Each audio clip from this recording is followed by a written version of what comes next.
A CEO with global business experience is now the new leader of legacy South Dakota manufacturer Daktronics. We sat down with Ramesh Jayaraman for a look at his vision for the role ahead. Well, thanks for sitting down with me. Belated congratulations, I guess, on the new role. Here you're all months into it, but it's been a busy year already for you, hasn't it? It's been exciting. It's been really good to be out here. Daktronics is a brand I've known for 10 years, so I used to work with them 10 years ago.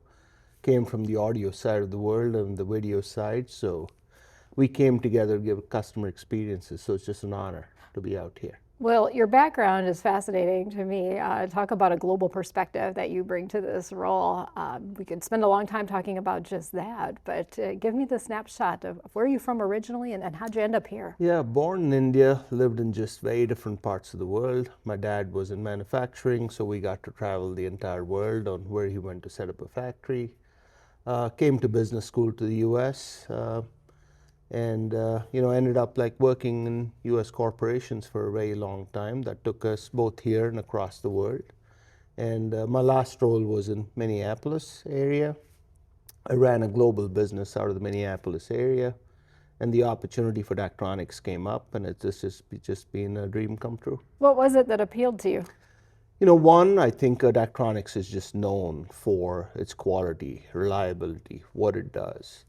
Two, to me, it is the humble beginnings which has formed this global power, which is really about, I call it a gem born out of South Dakota that's lighting up the world. And third, to me, is just the opportunity and the platform we have to grow. Ramesh Jayaraman stands out as a CEO within Daktronics' more than 60-year history. He's not from the family that founded the business.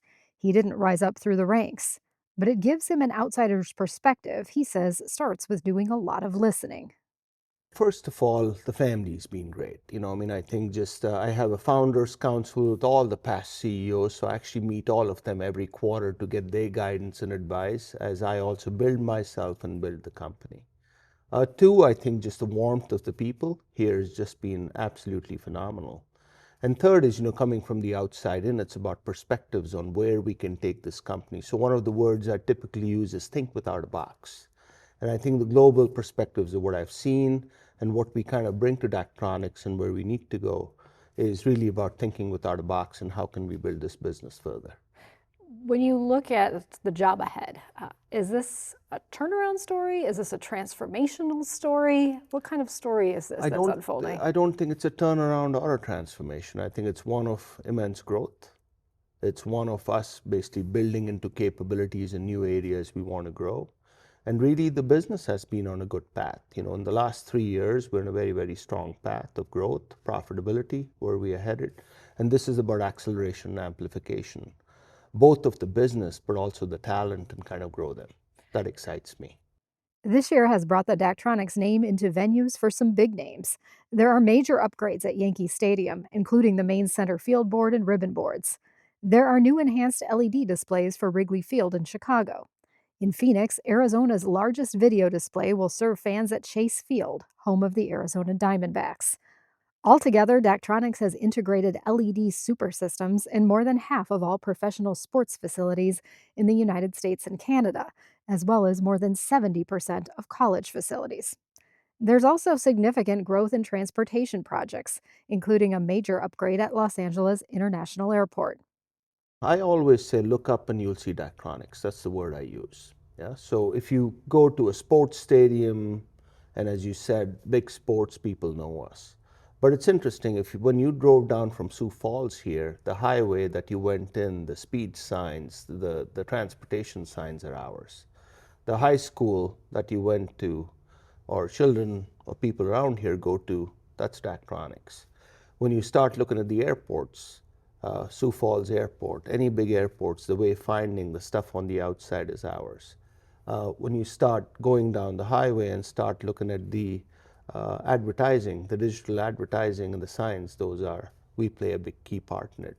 So we're kind of like everywhere, in a sense, and that's what I say, as you look up, you'll see Daktronics everywhere, and that's a part of our story, and that's part of our future growth as well. So when we talk about growth, if it's a growth story, of course, we can grow organically, we can grow strategically, we can grow by acquisition. What does the growth roadmap look like here, do you think? We look at this in the last 3 months. we've been doing a project that I call as Project Lumen. That's about how do we light up things. And we see this in three ways. One is growth, two is around operational excellence, and third is about what I call as grow beyond. In the growth part, clearly we are in very, very good businesses. When you look at our base business of where we are, there are a few trends in the industry. There is more digitalization. There is more need for bigger screens, bigger things. There is higher resolution. So, there are all these trends that really help you in terms of where we need to go, and we are extremely well positioned. Coupled with the fact that our quality, our reliability, and what our customers talk about us is just world class. I've been in other businesses, and coming out here, that's a very, very unique differentiator for us. So that really propels us in a very nice way. In addition, we've identified new vertical markets where we truly see opportunities for us to get into.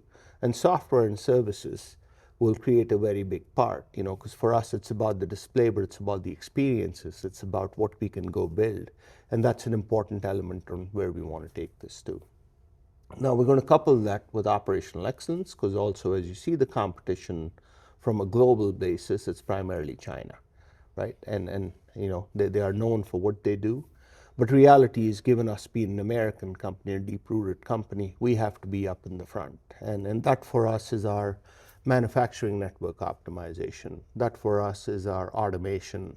That for us is our procurement, our operational excellence in those capabilities. And the third area for us is exciting, which is really about growing beyond. As you look at our cash position, we are a company with no debt. We are sitting on a $150 million cash position, and that really allows us to think beyond in terms of what we can buy, what we could acquire. And our first step would be to invest it organically. But as we see opportunities for inorganic or returning back to a shareholder, we'll balance that out towards our growth. Are there some specific verticals where you see opportunity that you can share? So at this stage, I think it's very early stages. We're kind of going through where we want to be, how the opportunities look like. So you want to be methodical, not emotional when it comes to doing mergers and acquisitions. And having had a background doing mergers and acquisitions, it is more about the method and the right fit and really the right cultural fit as we try to grow the business. So as that kind of evolves, we'll bring that out. I'm curious, given your background, when you come into a company like this, particularly on the operational side, what are you looking at? What kind of questions are you asking to try to get your head around what might be happening here? When I came into the company, I've used the word look, listen, learn quite a bit. I'm usually a sponge. At the end of the day, I see our strategy and where we need to go in a few ways. One is, what is the market and what is the competition doing? Because at the end of the day, that's what we need to go understand. That's who we need to be faster ahead. Two is kind of what our data says in terms of who we need to be. But third, to me, very important is, what do our customers say? And what do our own teams say for us to be successful? As you bring all these four together, it's very easy to create strategies. So for me, I'll tell you, in the last 12 weeks, I think I've been on the road about 6. I like to be, I was in Watertown a couple of weeks ago with a police officer, with the local high school, trying to understand what the needs are, where it is. These are end users. These are end users. You're basically spending time, but you're spending time with the end users in a cross-functional team. So when I travel, I'll take a person from manufacturing, I'll take a person from engineering, I'll take a person from sales, from service, because as all of us sit together, you're asking newer questions. You're asking, what can we do to go value add for them? And you learn so much more in this process. And that's what I've been doing. Whether it be a large stadium, I've been to a couple, whether it be in, meeting these large customers. We're in the process of setting up a customer advisory council, or it be a small high school or a place where it's been installed. I like going to these places. So typically I go 1 day a week. I'm typically out, I'm in the factories. Next week, we're in one of our other factories. A couple of weeks ago, we were in Sioux Falls. We have a repair center there. We have an operation there. And you learn, as you talk to people, you learn quite a bit. I think about the large global events of, say, the last 5-6 years, and certainly most businesses felt them, but Daktronics seemed to feel them particularly acutely. And by that, I mean the pandemic, supply chain, tariffs, right? I mean, What I realize you haven't been here, but as you're talking to the team, that's been a lot to overcome, I suspect. Have they come out the other side and have things sort We, of we, stabilized now? we are not, we have more than stabilized. I think what it shows is the resiliency of the team. What it shows is the resiliency of the planning. You know, we've clearly had these world events in many ways that impacted us through the time. But as we came out much stronger. So when you kind of start looking at our progress of where we are building faster than market. We are trying to go and do new things. And I think that's a very, very nice spot to be as we try to accelerate and amplify. Well, let's talk about technology a bit. I mean, in manufacturing, it's such an interesting time to me. We have automation, obviously, we have AI. How does technology figure into the vision here? So, there's a lot of technological changes for us. A to us is when you look at the product, what our customers are asking for, the resolution, as I said, what they want to see, where they want to go, the digital experiences and hardware have been the big part. It's a growing element. I don't see that slowing down anytime soon. But two, also what we see from a software standpoint is it's becoming experiential. And that means, as we take our products out, we just released one a couple of weeks ago. This was a big part of our push in making sure we're software aligned as well. And I see both of them kind of going. Now that really defines our footprint and our network. So, as you kind of look at these macro events, what do you do to your manufacturing network? So, what we have in South Dakota, we clearly have. We will automate it, we'll invest in it, and we'll build that forward. But what we've also seen is with the changing tariff landscape, we've got plants in China, Ireland, as well as we'll be opening one in Mexico in the June-July timeframe this year to create this global balance. The third part we also have going on is our customer demands going up, right? So it's a combination of all these things that's taken place. And, we're very well positioned. I don't think there's a day in my role that we don't sit and talk about these to figure out how we need to grow and build towards.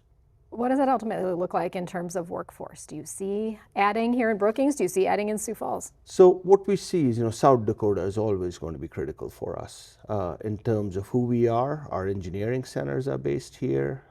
Actually, all of our management's based here. I am based here, and I think that's going to be a critical element of what needs to be built. What we see is clearly our supplier bases and our customer base increasing, and we have to be closer to them. What we are beginning to see is growth in different parts of the world. The Middle East for us is growing. And for that, we have to be able to go cater to them and to their local needs, and that's what we kind of see. How would you describe the culture of the business that you now have inherited as the CEO? And maybe are there ways that you're hoping it shifts a bit? Yeah, look, the people here are awesome. At the end of the day, I've been in a variety of places in the world. I've done a variety of businesses. So when you come in, this is really about the culture of how can I look, listen, learn first? The first step is learning and not coming with a view on who you are. It's with a view of what can I learn and work towards this. Two, to me, is a culture of building. I like to build talent. One of the things I always talk about, I think I told you I like farming. And one of the parts to me is my dad used to tell me, you go put a seed in today, and if you nourish it, you grow it, that seed's going to produce 60, 100-fold. And at the end of the day, that's always stood with me. I think I've just been privileged to become a big farmer, that I can do a lot of seed plantings and start seeing this grow in thousands. And that for me is an important part of taking this team and building us towards, to grow them. And if I grow them, the business grows. Third to us is really about the outside in view, right? And I think this is a part of the equation of as we grow and we become this bigger global business, how do we see from the outside and learn, and what can we get better at? Jayaraman starts his days early. He's up before 4 a.m., which gives him time to balance work and personal priorities. So, faith for me is an important part of who I am. Usually it takes me a bit of time to get up, but faith for me is important, and that's where I spend my time, trying to get my wisdom and my discernment. Like my coffee, so that's a big part. I got to get better in my gym work, so I used to do the gym every morning first, and usually I start playing catch up by 6 a.m. Because before the day starts, I like to have my head around on, okay, what are my priorities? What do I want to accomplish? What do I not want to do? And usually I spend about an hour, 15 minutes, and I have a drive through a Starbucks most mornings, and I'm here by 7:40. What do you like So, to do when you're not working? few things, you know. One, I think my faith part's important, so that I'm associated with a few things. Really like helping children, making and helping people, and what I can do. And I've realized I've been given some powers that I can really help them with. So I like helping children with getting internships, helping them understand what they can go do, and sometimes really think big. It's one of the words I'll always use with them is, I'm a person who came to this country with $60. So, and I just had big dreams, So I always tell them, if I can do it, you can do better than I can. And, when I see them grow, it gives me a lot of energy. South Dakota's still new to you, of course, but what do you think about it as a home base for this I love business? it. I love it. I mean, this is the right home base. We will always be a South Dakota-based company. I think we proudly talk about being South Dakotan, and we are one of the largest businesses out of South Dakota that has a global reach, and that's going to be the fact of where we will go. Personally, to me, this has been amazing. I have actually, when I got the role, my spirit just felt right. And I already bought a house here. I'm a proud Brookings resident. I have a South Dakota truck, and I have a South Dakota regular. And I like being out here. The people have been really good. The community has been good. And honestly, as I look at this, I've got some amazing people that we can take this and put the energy towards where we need to go. So everything's been super positive. We'd like to thank MarketBeat for sponsoring the CEO series. Stay tuned for more conversations with leaders making news throughout the year. And for all your latest headlines, head over to www.SiouxFalls.Business.